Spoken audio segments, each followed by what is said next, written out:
Hello and welcome, Alan Uckman with latest edition of Where's My Head At on Tuesday, the 25th of August. Markets gave back their gains. Big bounce this morning. You can see this Tuesday gap open higher and a big push in the S&P.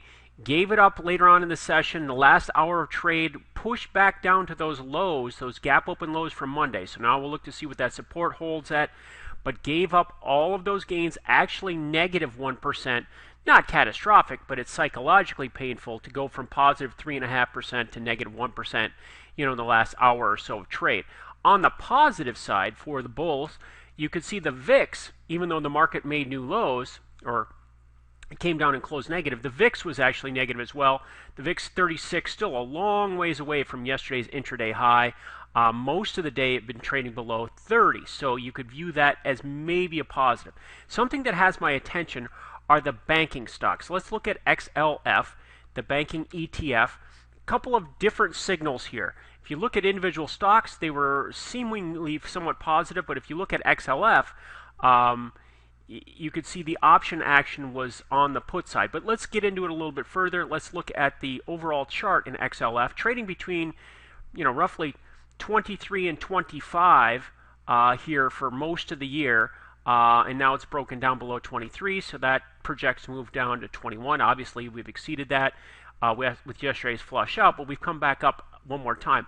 If we investigate what happened in the options world, let's look at some things here. First off, I want to look at the most actives, and I want to see here that if I look at the ETF, XLF here traded about 3 times normal option volume, but of that, 80% was on the put side. So if I delve into that a little bit further, I can see that looking at some of these puts may just be protection. I'm not sure what's going on here, but let's look at XLF, the financial ETF. You can see these two were very highly traded. They made the top 10, 42,000 contracts, but it's below the open interest, so I'm not sure if those are sells or buys, but these are the 23 puts and the 24 puts for December. So we'll have to look at that tomorrow, but maybe somebody was unloading those positions. If we look at the individual stocks, we can see some action here.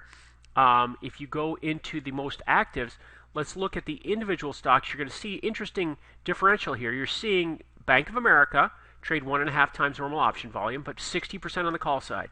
JP trading 5 times normal, but 90% on the call side. And Citigroup trading 3 times normal, 77% on the call side. So the JP Morgan options have my attention. That's for sure. Let's look at the JP Morgan price. But the top option on the board here was the 65 calls for September. And then we could go to the 67.5 calls for November. So let's look at the chart and see what the charts are telling us here. But JP Morgan had some call options in play. I didn't take a look and see what the open interest was, but you can see the stock at $60 has upside. 70 was the recent high. Obviously a big breakdown, a big shakeout, but there may be some opportunities here with JP Morgan in the long run. The volatility still 37, so that 65 calls out of the money, giving it a little bit of time to recovery. Again, these recent highs were at 70, so that's something to pay attention to. And then 67.5 call is even further. But let's go back into this. The volume was 63,000. The open interest is 72,000. So I don't know if there's new positions or old positions.